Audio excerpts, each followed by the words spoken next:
welcome into the Strike Zone. I am Joe Hunk, and let's just say it's a little bit different tonight. This is going to be a little bit of a unique experience as we are broadcasting live from First Horizon Park.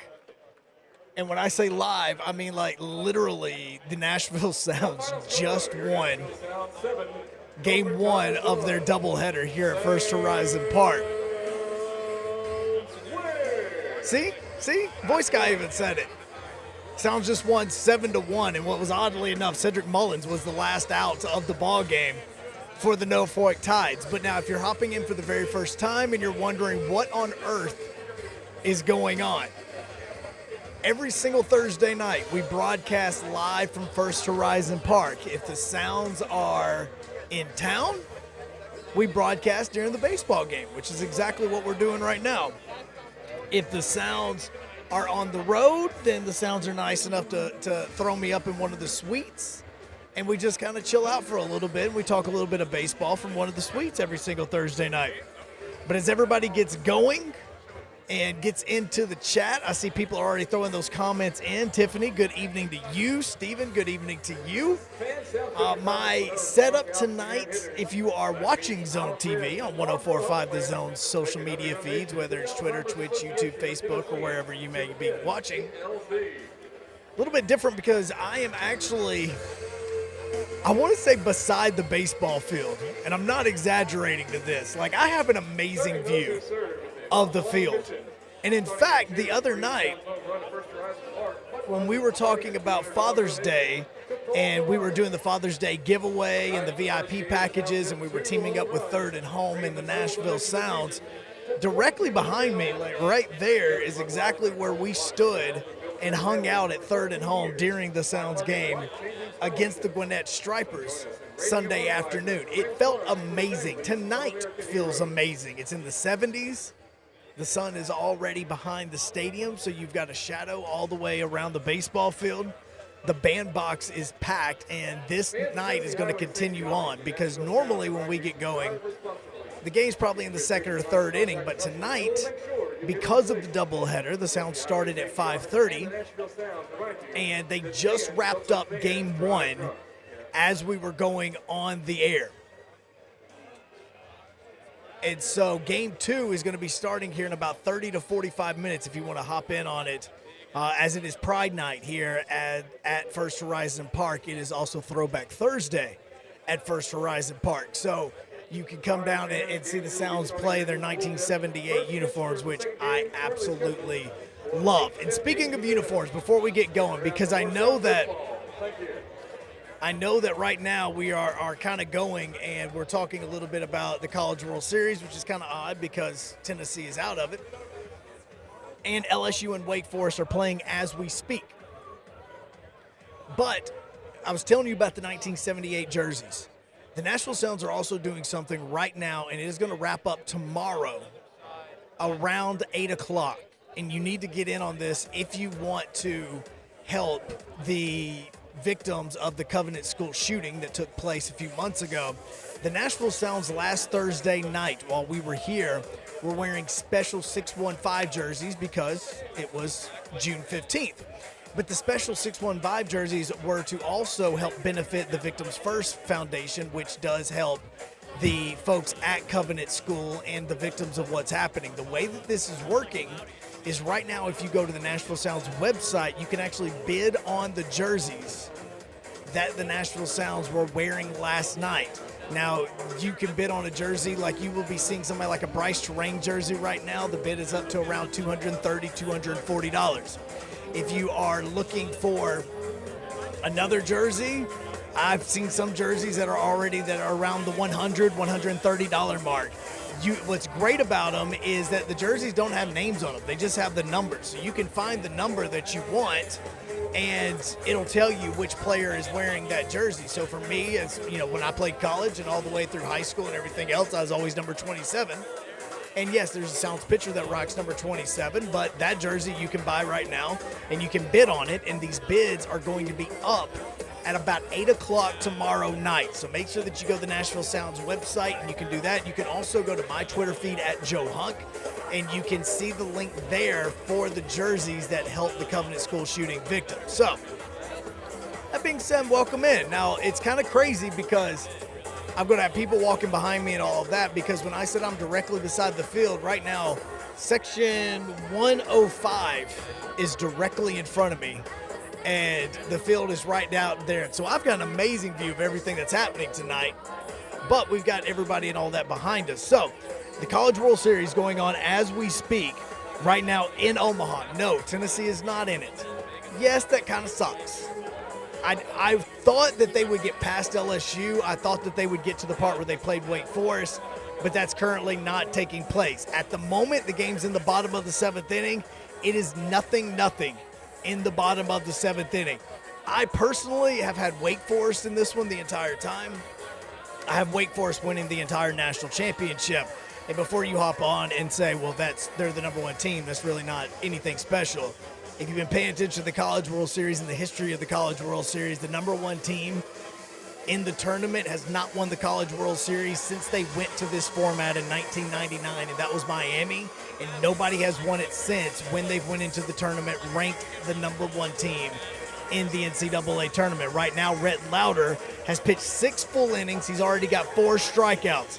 Now, you want to flip that around and look at LSU, because Skeens is also on the mound, 8 strikeouts through 7 innings. So we'll keep you updated on that as we go along.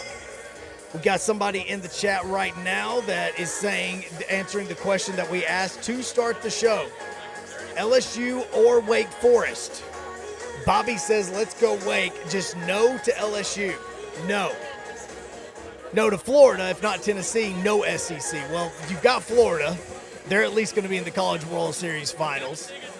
But who are they going to be facing? Right now, it's 0-0, and Wake Forest and LSU are tied. I still say it's going to be Wake Forest in this, and it's been a tremendous pitching performance by both teams, because you have both aces going up against each other. What that means, depending on who it is, that now your ace is most likely not going to be available until Wednesday at the earliest. We saw this a couple of years ago with Vanderbilt when Vanderbilt had, their issues that they were going through, and because of the games that they had to play, you did have Leiter that went early into it. Then you got to game 3, and your ace wasn't performing. That's how we found out about the elbow issues. Laura says, "Hey, Joe Hunk, I did not know this was a thing. Can't stay long, but wanted to say hello." Laura, I appreciate it. Thank you so much. Yes, we do this every single Thursday night. So every single Thursday, you can hop on around 7 o'clock. Tonight was a little bit different just because of the game going on. We kind of wanted to wait until the game was up with to get in on this. But you can hop in on this every single Thursday night. The part about LSU and Tennessee, if you're a Vols fan, it's kind of hard to sit and watch this. To be honest with you, it's kind of weird with the College World Series going on and the entire state of Tennessee not really paying attention to it anymore because Tennessee is out of it. Now, Tennessee shot themselves in the foot. You overthrow your first baseman. You hit the first 2 batters of an inning when you're in the field. You do a bunch of stupid stuff that's going to get you hurt, and then you leave one up for Dylan Cruz, and he takes one oppo. Look, you can't be upset about Dylan Cruz hitting a home run when the man went oppo. He didn't pull it down the line. He didn't hit that thing to dead center or pull it into the alley. He hit it oppo at Charles Schwab Field, which is already hard enough to hit a home run anyway, and you go oppo. You can't be upset about that. You shot yourself in the foot. Yeah, it sucks. Yes, you wasted an opportunity. No, you weren't going up against Skeens. Yes, you were going up against at least a good bullpen pitcher. It wasn't the best bullpen pitcher in the world. He had a sub-3 ERA. But even when you got past him, you had multiple opportunities. And Big Boy, who had a 4+ ERA, he's the one that then you can't score a run on. So that's kind of on you. It's okay to be upset about it, but it's also an accomplishment that you made it to the College World Series, because a lot of people didn't even think that this Tennessee was going to make it to the College World Series. Some didn't even think they were going to make it to the Super Regionals. So the fact you got to the Super Regionals and the College World Series, great. You get to hang a banner up there. It's not the ultimate prize. But this is the hardest championship in sports to win. And you're seeing it right now, because even Wake Forest and LSU, even though Wake Forest is the best team in the country, are struggling. They are struggling against LSU, but that's going to happen when you're going up against Skeets. So we'll keep you updated with that as well. Now, we are broadcasting live from First Horizon Park. You can hear the music going right now. There are tons of people here tonight.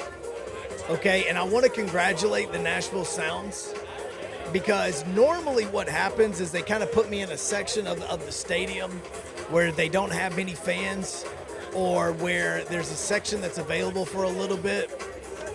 It's really not the case tonight, because everything is packed. Every single section in this stadium is packed tonight.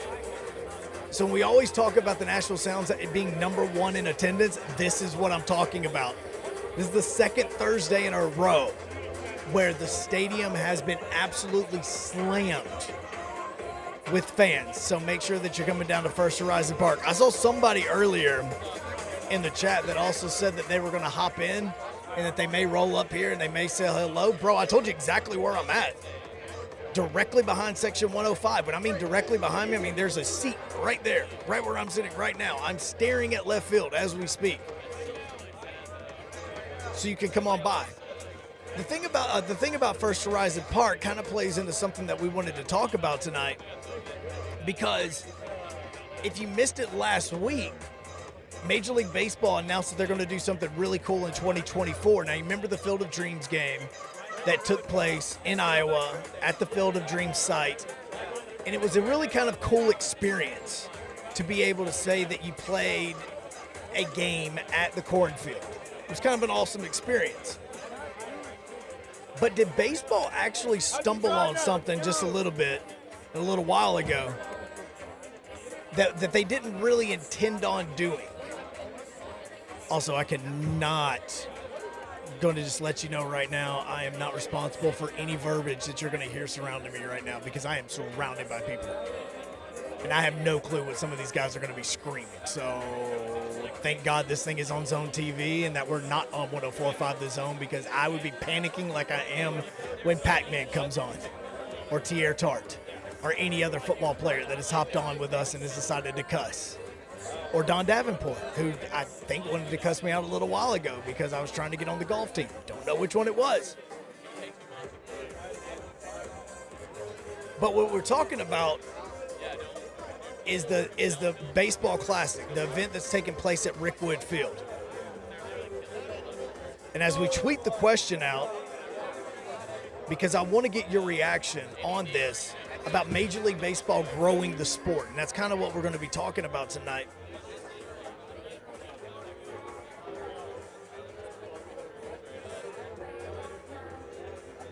And what is happening is this game is now going to happen at Rickwood Field, which is the oldest ballpark in America. It is the oldest baseball stadium in America. Not only is it the oldest baseball stadium in America, but you have also had movies filmed there. Cobb was filmed at this baseball stadium. 42 was filmed at this baseball stadium. And Major League Baseball announced a couple of days ago that they're going to be hosting a baseball game next Juneteenth. It's actually June 20th, but it's going to be next Juneteenth, and it's going to be the Giants and the Cardinals playing at Rickwood Field. Now, it's going to be an amazingly cool experience. The biggest thing that I have questions about is the fact that it's going to be a night game. Because I know that I have people on from Birmingham that is watching this as we speak, which means they've also been to Rickwood. You don't go to Rickwood at night. You just don't.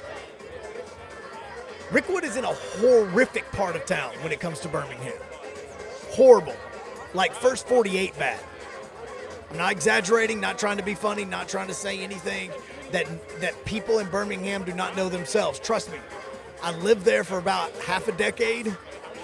We all know about Rickwood and the area surrounding it. In fact, Rickwood Field is so bad that if you do play a game there, whether it's a high school, a little league, a men's league, a wooden bat league, or just the Sounds in general, or not the Sounds, but the Birmingham Barons in general play a game there, one, you always play the game in daytime. You are never at Rickwood Field at night. The other thing that you want to make sure of is that when you go there, and this is from the people at the stadium themselves, they make you park inside the stadium. So there's a fence that surrounds Rickwood. All right, now you don't see it in a lot of pictures because majority of the time if somebody's taking a picture of that outside Rickwood, the facade on the very right behind home plate, they're inside of the fence. But whenever you go to a baseball game at Rickwood, you make sure that you are parked inside of the stadium. And when you park inside the stadium, they close the fence behind you. That's how bad the surrounding area is where Rickwood Field is going to be. So what Major League Baseball has had to do is the city of Birmingham has a promise to do a few things. They've had to promise to get the area ready for a Major League Baseball to take place. Now, I'm not kidding when I say this. This thing happening at night worries me. I'm not trying to be funny about this. I mean, it genuinely worries me. Yorkie even said, you don't go to Rickwood at night unless you're strapping. You do not go to that part of town at night unless you are strapping. It's not an exaggeration. It's not funny, and I'm not kidding. Go watch the first 48. The only time you ever do anything at Rickwood Field at night is if you're there filming a movie.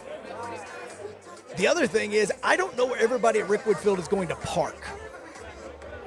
Because there is no parking around Rickwood whatsoever. So that's going to be some questions. But I asked the question about if you found in Major League Baseball stumbled upon something. Because the whole concept and the reason why they're doing this game at Rickwood is because they're going to honor Willie Mays, because Willie Mays played for the Birmingham Black Barons. And Major League Baseball is looking for a way to grow the sport. I mean, it's not the most popular sport in the world. Obviously, it's behind football, because everything is behind football. You can argue that it's behind basketball in some places. But Major League Baseball, 162 games, you have kids that want to play basketball, kids that want to play football.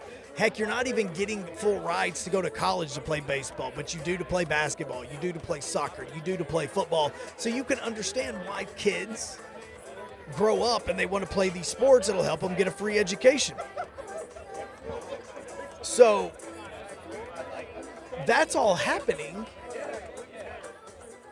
But you want to grow the sport. You want more and more kids to play. Like even here tonight, we have baseball teams that are working at concession stands trying to get money because it's the summer and they're trying to raise money for trips that they're going to be going on and tournaments that they're going to be playing in. So how do you grow the sport? And I asked the question because this is something that Major League Baseball has struggled with, growing the game. What if, and I mean this wholeheartedly, what if the way to grow the sport is by doing what you are wanting to do at Rickwood, but doing it across the country at other baseball stadiums that are either no longer operational or baseball stadiums where the area surrounding it needs help? Because Rickwood Field and the area around it need help financially. You want to know the reason why Birmingham built a brand new football stadium? Because you didn't go to Legion Field at night. Because Legion Field was surrounded by empty buildings. And let's just say it wasn't a great part of town either. So when you try to grow the sport, what if you went the route of playing games at baseball stadiums where the Negro Leagues once played and help revitalize that area by putting money into the area, because that's the one thing that Major League Baseball is going to help the city of Birmingham with, is they're going to help them clean up the area around it because of what the team is and what the Major League Baseball League itself is wanting to do at the stadium next Juneteenth. Now, there are other baseball stadiums that you could do this at. Matter of fact, even some of them actually host baseball right now. There are a few stadiums that when we talk about them right now, Luther Williams Field, I know you have no clue where that's at, but it was a baseball stadium in Macon, Georgia. And that stadium hosted what used to be called barnstorming tours. So back in baseball, especially in the Negro Leagues days, and especially whenever you saw teams like during the war, World War II, because that's a lot where you see the All-American Girls Baseball League take place in the League of Their Own series, both the movie and the series. There's these things called barnstorming tours. The NFL used to do this as well. We were talking a few days ago about 3HL about your top 5 running backs and your top 5 running backs of all time. And one of the ones that I mentioned was Jim Thorpe. Well, the reason why Jim Thorpe was so important to the NFL was because he would be a part of these barnstorming tours, and it actually was more financially, it was a more responsible move financially for NFL teams to be the away team than to be the home team. Like, we think about the NFL now in college football, you want to be the home team because, I mean, again, let's look at what's surrounding me as we speak and how many people are here. But in history, you actually were getting paid to be the visiting team. And what would happen is based on the attendance, the home team would actually split the attendance with you and how much money they made, people that brought in revenue. If you're a wrestling fan, it's the exact same thing as the gate whenever you go to an independent wrestling show. You get a certain percentage of the gate because you're the one that helped bring that in because of your name. Jim Thorpe was the exact same way in the NFL. He was what people came to see.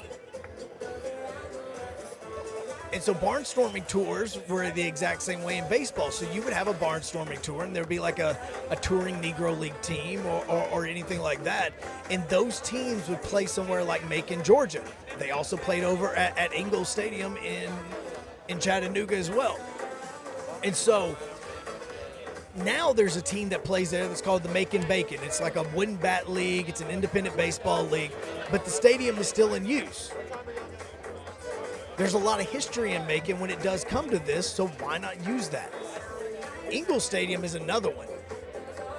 That, at the moment, if you don't know, Ingalls Stadium is actually currently owned by the University of Tennessee and UT Chattanooga.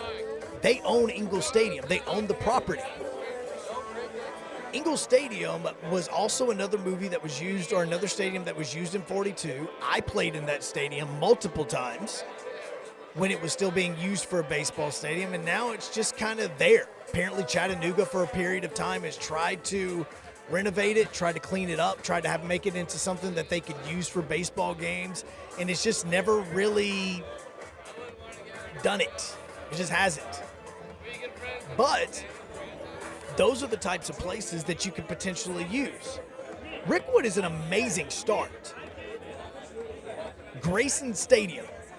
Have you ever heard of Grayson Stadium? It's being used right now by a team I know that you know. That is the home stadium for the Savannah Bananas. They play at Grayson Stadium, which was also another baseball stadium that hosted a lot of Negro Leagues barnstorming tours in those games. Those are the types of places that could use this type of help.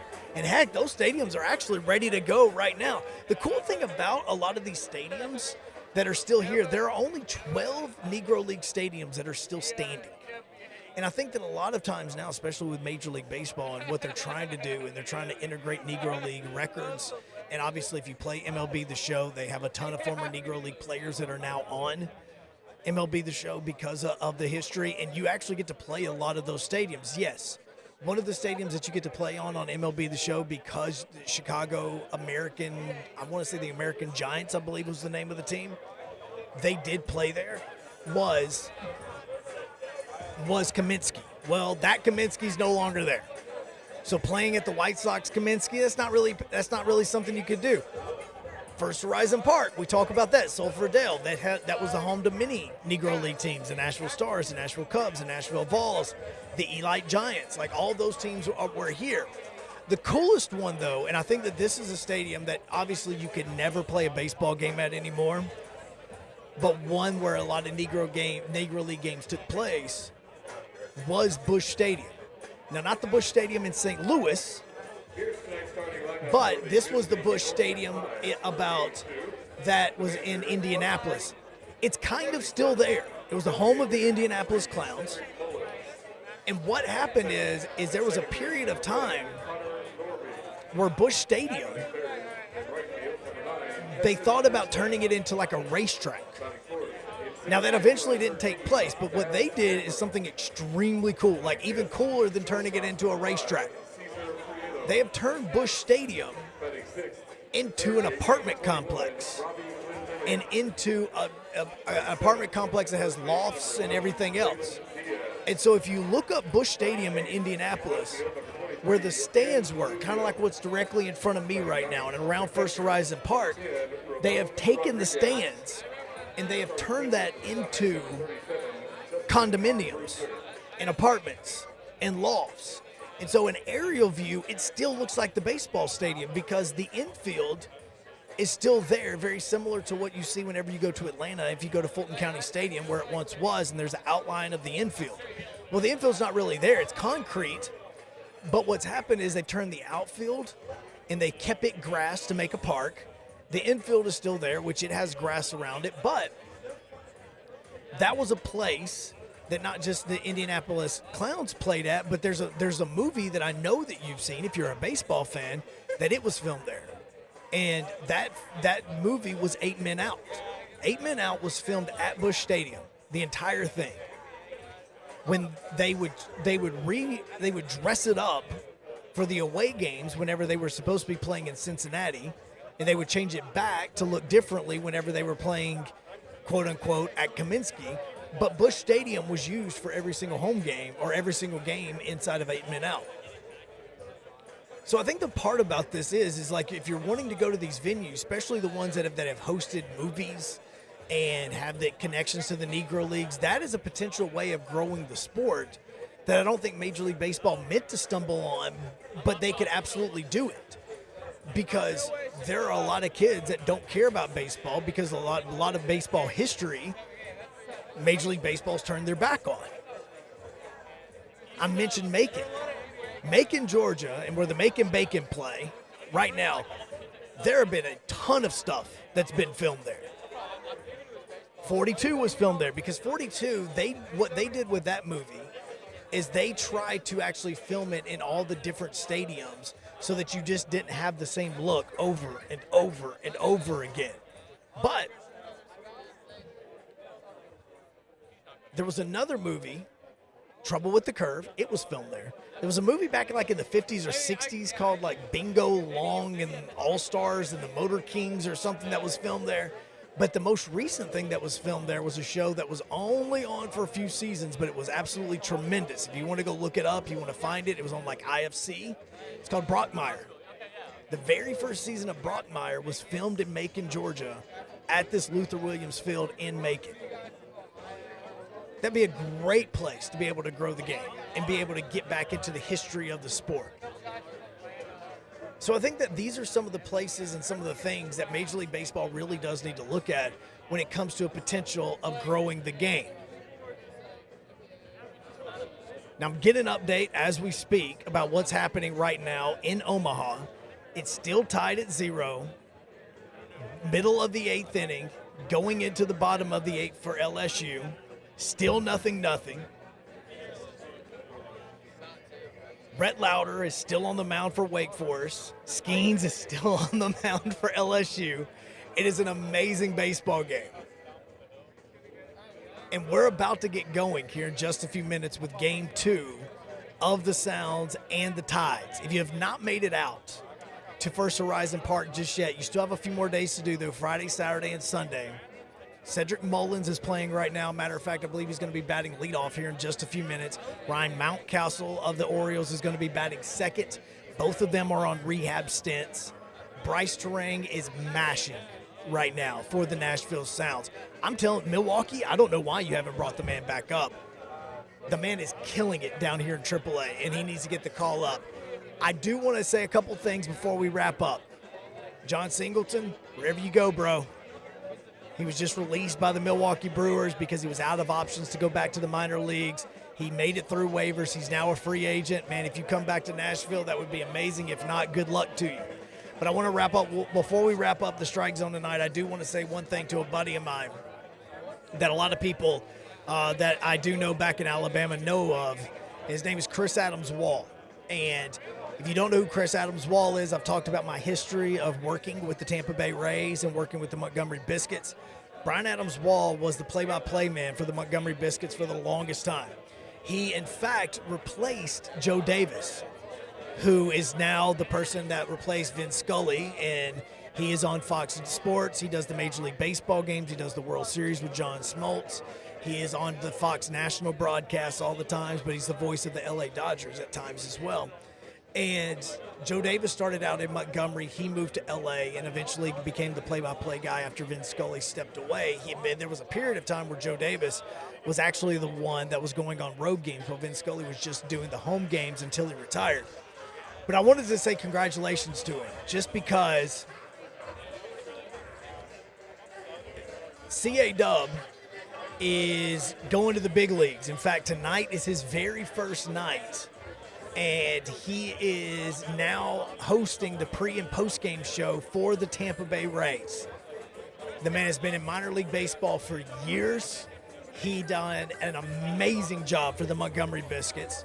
And, in fact, him and I used to host a show together, and it was about the Montgomery Biscuits that we did weekly. It would come on every single Saturday morning. And we would talk about Biscuits baseball, and it was me and him and a guy by the name of Scott Tribble, who now works for the Dallas Mavericks. And I just want to say congratulations to C.A. Dub because, man, I know about the struggle that it is to go through minor league baseball. I know that we have had some people on the Strike Zone over the last year and a half that have talked about all the difficult things that you have to do to broadcast a minor league baseball game and some of the things that you have to go through just to get the broadcast on the air. I hope that I was able to help you out a little bit in that. And honestly, not that I wasn't cheering for the Rays anyway, because if you listen to the show, you know exactly where I want the Rays to eventually be, and it's in Nashville. But I hope that the Rays continue to play just as well as they have been because, man, I want you to get a ring. Because I've seen you grow as a person, as a broadcaster, as a man, and you have done everything that is needed to get to the major league level. And I know that starting and doing pre- and post-game shows for the Tampa Bay Rays can lead to a lot more. And I hope it does for you, bro, because you absolutely deserve it. I see that tongue being stuck out directly behind me as well.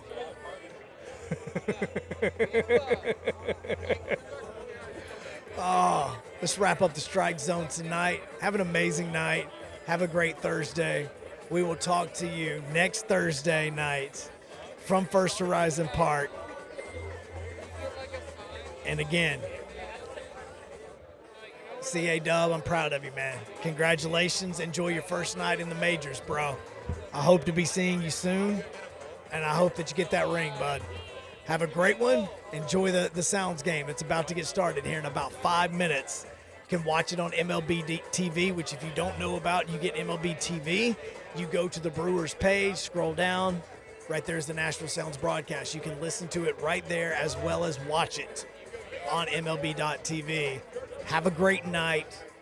Let's go finish that baseball game. As we wrap up, it's the bottom of the 8th. LSU, Wake Forest, still tied at nothing apiece. We'll see you next week.